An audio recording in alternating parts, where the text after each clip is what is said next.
ওটা যে ব্যাকা দিলে সোজা করি আমরা। আচ্ছা, মানে বিষয়টা কি একটু বলেন। ওটা বুঝে পারলে ভালো। হ্যাঁ, লাঠি কি করে ব্যাকা দিলে সোজা করে এই এই যে আপনার হাতে লাঠি, এটার বিশেষত্বটা একটু বলেন। এটা আমাদের মিডিয়া পেজ নেওয়ার জন্য আমাদের নিষেধ উপর থেকে। আচ্ছা, একটু কথা বলি। এই যে আপনার হাতে বড় একটা লাঠি, এটার বিশেষত্বটা কি একটু যদি বলতেন। ব্যাকা দিলে সোজা করে ওই জন্য ওটা ব্যাকা দিলে সোজা করি। হ্যাঁ? ওটা যে ব্যাকা দিলে সোজা করি আমরা। আচ্ছা, মানে বিষয়টা কি একটু বলেন। ওটা বুঝে পারলে ভালো। হ্যাঁ, লাঠি কি করে ব্যাকা দিলে সোজা করে এই তো বাগাজারি সোজা করে।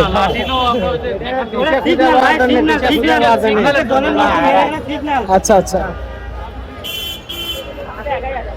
আপনারা বলছিলেন যে বাঁকা জিনিস সোজা করে, তো জিজ্ঞেস করলাম আসলে বাঁকা জিনিস কেন, কি বাঁকা জিনিস বলতে কি বোঝায়, তখন তারা বললেন যে এটা বুঝে নেবেন। একটু কথা বলি। এই যে আপনার হাতে একটা লাঠি, এটার বিশেষত্বটা কি একটু যদি বলতেন। আচ্ছা, এটা মানে নিশান কেন এটা? আমাদের সবাই একসাথে যাওয়ার জন্য চিনতে যেতে পারে, সেই জন্য এটা আমাদের।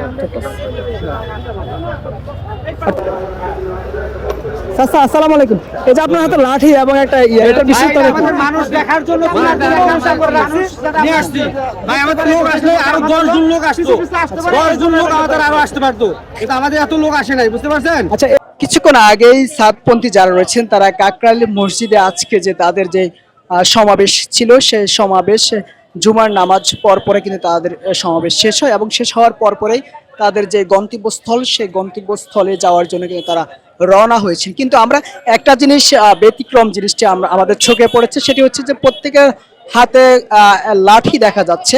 আসলে লাঠিগুলোর বিশেষত্বটা কি একটু আমরা কয়েকজনের সঙ্গে কথা বলে জানার চেষ্টা করব। যেমনটি দেখতে পাচ্ছেন প্রত্যেকের হাতে কোনো না কোনো কিছুই কিন্তু রয়েছে। যদি বিষয়টা একটু আমরা কয়েকজনের সাথে কথা বলি। ভাইয়া, একটু কথা বলতে চাচ্ছি। আমরা দেখতে পাচ্ছি অনেকের হাতে লাঠিটার বিশেষত্বটা কি? আমাদের এলাও না কথা বলার জন্য, যে 6 জন আছে 6 জন কথা বলবে। এই যে আপনার হাতে লাঠি, এটার বিশেষত্বটা একটু বলেন। এটা আমাদের মিডিয়া পেজ নেওয়ার জন্য আমাদের নিষেধ উপর থেকে।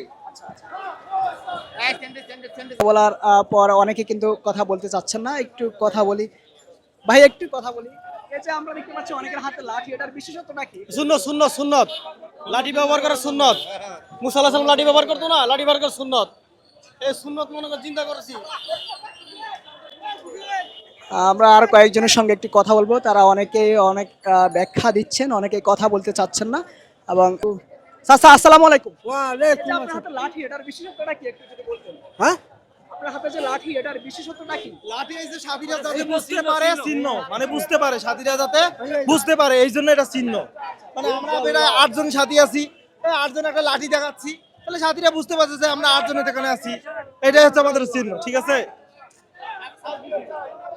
যেমনটি শুনছিলেন যে তারা বলছিলেন যে তাদের যে সাথী যারা রয়েছেন তারা যাতে হারিয়ে না যায়, পথ হারিয়ে না যায়, সেজন্য কিন্তু তাদেরকে লাঠির মাধ্যমে কিন্তু তারা যাতে দূরে সরে না যায় এবং লাঠিকে কেন্দ্র করে কিন্তু তারা একসাথে দলবদ্ধ হয়ে কিন্তু তাদের যে গন্তব্যস্থল, সেই গন্তব্যস্থলে কিন্তু তারা রওনা দিবেন, এমনটি কিন্তু জানাচ্ছিলেন এখানে সাতপন্থী যারা এসেছেন এই আজকের যে তাদের যে সমাবেশ, সেই সমাবেশে। আমরা আরো কয়েকজনের সঙ্গে একটু কথা বলবো। ভাই, আসসালামু আলাইকুম। আচ্ছা, আপনার হাতে লাঠি, এটার বিশেষত্বটা কি? পিছনে সাথী ভাই আছে, তাদেরকে তারা এই লাঠি থেকে অনুসরণ করে এই যে রাস্তা দিয়ে আসবে। আপনি আসছেন কোথায় থেকে? আমরা বগুড়া থেকে, কতজন আসছেন আপনারা? আমরা আসছি 500 জন। তাদের হাতে যে লাঠি, সে লাঠির এক একজন এক এক ব্যাখ্যা দিচ্ছেন।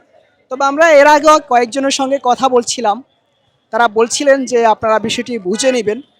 আসলে কি বুঝে নেবেন ওনাকে জিজ্ঞেস করার পরে কিন্তু তিনি বিষয়টি ক্লিয়ার করেন নাই। এবং অনেকের সাথে আমরা কথা বলতে গেলে কিন্তু মিডিয়ার সাথে কথা বলছেন না, বলছেন যে আমাদের মুরব্বী যারা রয়েছেন তারা আসলে আমাদেরকে অ্যালাউ না, আমরা মিডিয়ার সাথে কথা বলবো না। আমরা দেখতে পাচ্ছি বৃদ্ধ বয়স্ক লোক যারা রয়েছেন তাদের হাতেও কিন্তু অনেক বড় বড় লাঠি দেখা যাচ্ছে। আসসালামু আলাইকুম। ওয়ালাইকুম আসসালাম। কেমন আছেন? যা ভালো ভাই, এটা আপনার হাতে লাঠি, আলহামদুলিল্লাহ। ঠিক আছে, আপনি উড়াতে চাইতেছেন, উঠান। আমাদের হ্যাঁ, আপনার হাতে লাঠি, এটার বিশেষত্বটা কি একটু যদি বলতেন। মাজুর মানুষ হাঁটতে পারে না। একটু মাজুর হারকে হাঁটতে পারি না, এই জন্য আল্লাহ তাআলা আনছে আপনাদের এখানে, আসছি ইস্তেমার ময়দানে, বাস আলহামদুলিল্লাহ। ওকে, আমরা একটু ওনার সঙ্গে কথা বলছিলাম, উনি বলছিলেন যে উনি অনেকটাই অসুস্থ, এই জন্য এই লাঠি ব্যবহার করছেন।